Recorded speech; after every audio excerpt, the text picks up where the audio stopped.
여러분 안녕하세요. 혹시 혼자 있는 시간을 어떻게 보내고 계신가요? 혹시 외롭다고 느끼시거나 뭘 해야 할지 몰라 어색하게 시간을 흘려보내고 있지는 않으신가요? 오늘은 고독을 두려워하지 않고 오히려 내면의 힘을 기르는 아주 현명한 방법에 대해 이야기해 보려고 합니다.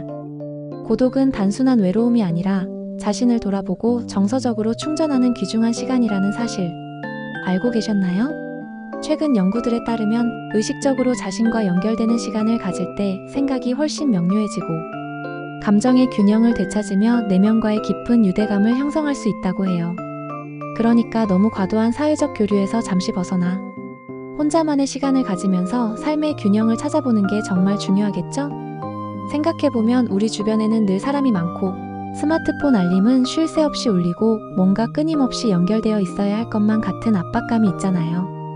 이런 환경 속에서 잠시 멈춰서서 나 자신에게 집중하는 시간은 현대인에게 정말 필요한 휴식이라고 할 수 있습니다. 마치 매일매일 스마트폰을 충전하듯이 우리 마음도 재충전의 시간이 필요하거든요. 그 재충전의 핵심이 바로 고독의 재발견인 거죠.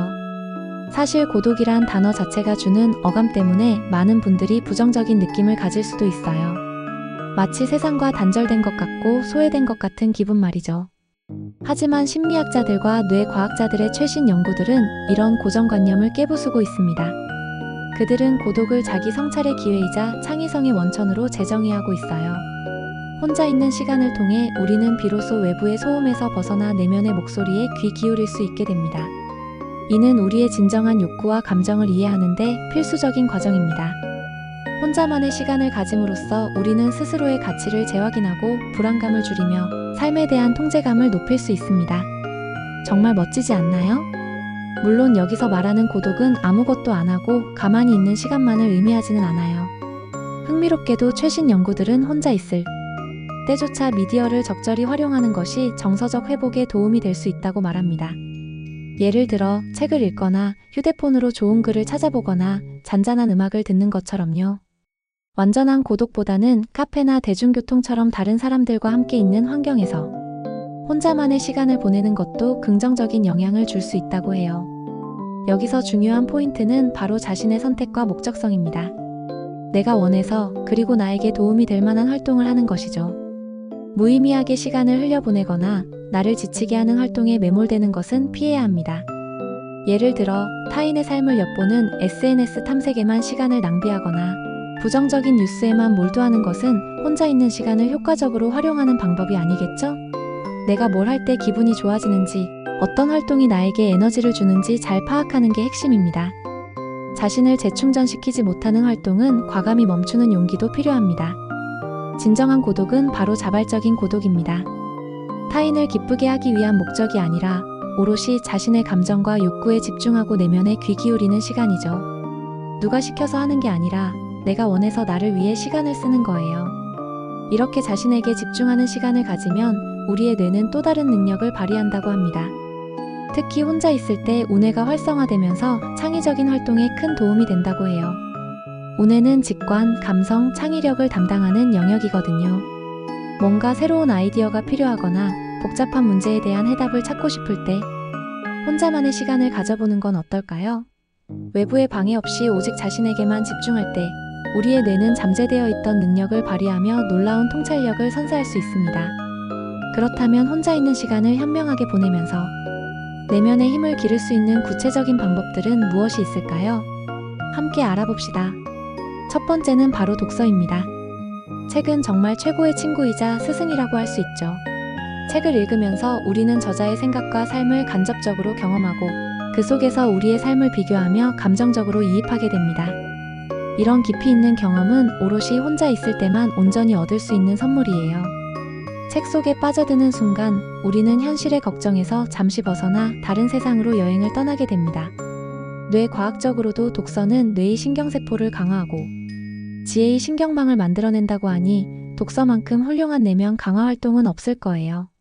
침대에 편하게 누워서 아니면 분위기 좋은 카페에 앉아서 또는 조용한 도서관에서 나만의 책 속으로 풍덩 빠져보는 건 어떠세요? 스릴러 소설이든 자기계발서든 에세이든 아니면 역사서나 과학서적이든 내가 좋아하는 장르의 책을 고르는 것이 중요합니다. 중요한 것은 양보다는 질, 그리고 책과의 진정한 교감입니다. 한 줄 한 줄 곱씹으며 나의 삶과 연결 짓는 시간을 가져보세요. 단순히 정보를 습득하는 것을 넘어 책을 통해 스스로를 이해하고 성장시키는 시간을 가질 수 있을 겁니다. 두 번째는 글쓰기입니다. 거창한 글쓰기가 아니어도 괜찮아요. 일기 쓰기, 감사 일기 쓰기, 아니면 그냥 떠오르는 생각을 아무렇게나 적어보는 것도 좋아요. 자신을 소재로 글을 쓰다 보면 내면을 정리하고 감정을 해소하는 데 정말 큰 도움이 됩니다. 복잡했던 생각들이 글로 옮겨지는 순간 마치 실타래가 풀리듯 정리가 되는 경험을 해보신 적 있으신가요? 글로 내 생각을 표현하다 보면 내가 무엇을 중요하게 생각하는지, 어떤 감정을 느끼고 있는지 더 명확하게 알 수 있게 돼요. 또 글을 쓰면서 과거의 나를 돌아보고 미래의 나를 계획하는 시간을 가질 수도 있습니다. 이 과정에서 우리는 스스로를 객관적으로 바라보는 연습을 할 수 있게 되고, 이는 곧 자기 이해와 자기 수용으로 이어집니다. 디지털 세상에 익숙한 우리는 손으로 직접 글을 쓰는 행위가 어색할 수도 있지만, 종이 위에 펜으로 생각을 옮기는 경험은 또 다른 몰입감과 해방감을 선사할 거예요. 때로는 짧은 시 한 편이, 때로는 단 하나의 단어가 우리의 마음을 움직이기도 합니다. 형식에 얽매이지 말고 자유롭게 표현해보세요. 세 번째는 요리입니다. 요리는 창의적이면서도 명상적인 활동이 될 수 있어요. 레시피를 따라 재료를 손질하고 불의 온도를 조절하고 맛을 보면서 요리 과정에 집중하다 보면 복잡했던 생각들이 단순해지고 마음이 차분해지는 걸 느낄 수 있습니다. 내가 직접 만든 요리를 맛보는 즐거움은 또 얼마나 크게요. 누군가를 위해 요리하는 것도 좋지만 오롯이 나 자신을 위해 정성껏 요리를 해보는 시간은 스스로를 사랑하는 마음을 키우는 데 큰 도움이 될 겁니다. 따뜻한 차 한 잔을 끓이거나 간단한 간식을 만드는 것부터 시작해보세요. 요리의 결과물도 중요하지만 그 과정에서 얻는 평온함과 만족감이 더 소중하답니다. 하나의 재료가 맛있는 음식으로 변모하는 과정을 지켜보는 것은 마치 삶의 작은 기적을 경험하는 것과 같습니다. 이 과정에서 오감을 활용하게 되면서 현재에 더욱 집중할 수 있게 됩니다. 향긋한 냄새, 신선한 재료의 촉감, 지글거리는 소리, 그리고 마지막으로 입안 가득 퍼지는 맛. 요리는 우리에게 온전한 지금, 여기를 선사합니다. 네 번째는 바로 운동입니다. 특히 혼자서 할 수 있는 러닝 같은 운동이 정말 좋아요. 좋아하는 음악을 들으면서 혼자 신나게 달리다 보면 스트레스가 해소되고 머릿속이 맑아지는 경험을 할 수 있을 거예요. 운동은 단순히 신체 건강뿐만 아니라 정신 건강에도 지대한 영향을 미칩니다. 몸을 움직이면 엔도르핀이 분비되어 기분이 좋아지고 성취감까지 얻을 수 있죠. 헬스장에서 기구를 사용하는 것도 좋고 집에서 요가나 필라테스를 하는 것도 좋은 방법입니다. 중요한 건 나의 몸과 마음이 즐거워하는 움직임을 찾는 거예요.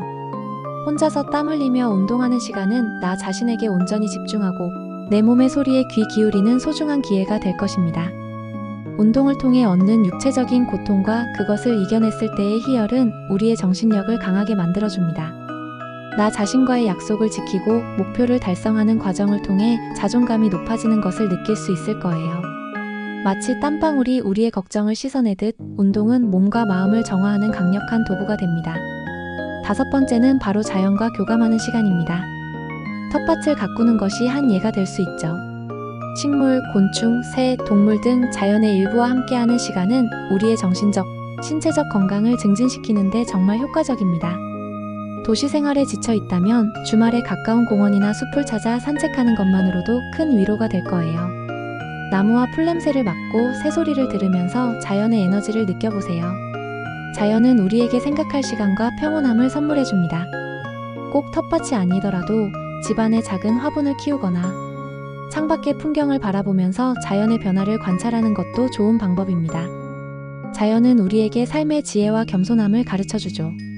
복잡한 생각으로 가득했던 머릿속이 자연 속에서는 한결 가벼워지고 마음이 정화되는 것을 느낄 수 있습니다.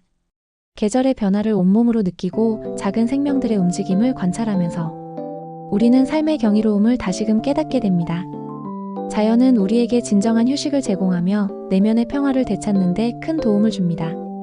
흥미롭게도 장수하는 사람들의 특징 중 하나가 바로 이웃, 친구, 가족과 활발하게 교류하는 것 외에 자신과의 관계 또한 중요하게 생각한다는 점입니다.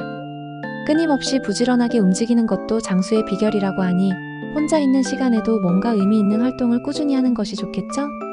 결국 혼자 시간을 보내는 것은 내면을 강화하고 정신적, 정서적 웰빙을 증진하는 데 아주 중요한 역할을 합니다. 핵심은 단순히 혼자 있는 것이 아니라 자신에게 집중하고 의미 있는 활동을 통해 시간을 보내는 것입니다. 미디어를 적절히 활용하고 자연과 교감하며 창의적인 활동에 참여하는 것이 혼자 시간을 효과적으로 활용하는 방법이 될 수 있습니다. 여러분도 오늘부터 자신만의 방식으로 고독을 즐겨보세요. 혼자 있는 시간이 더 이상 외로운 시간이 아니라 나를 성장시키고 내면의 힘을 기르는 소중한 기회가 될 겁니다. 고독을 두려워하지 말고 스스로에게 집중하는 시간을 통해 더욱 단단하고 지혜로운 나를 만들어가는 여정을 시작해보세요. 이 여정은 혼자만의 고요한 시간이지만 결코 고립된 시간이 아닙니다. 오히려 더 큰 세상과 연결되고 더욱 풍요로운 삶을 살아갈 수 있는 초석이 될 것입니다. 여러분의 내면이 단단해질수록 외부의 어떤 어려움도 능숙하게 헤쳐나갈 수 있는 힘이 생길 거예요. 당신 안에 숨겨진 잠재력을 발견하고 진정한 나를 만나는 시간. 바로 혼자 있는 시간에서 시작됩니다. 이 영상이 여러분의 삶에 작은 영감이 되기를 바랍니다. 감사합니다.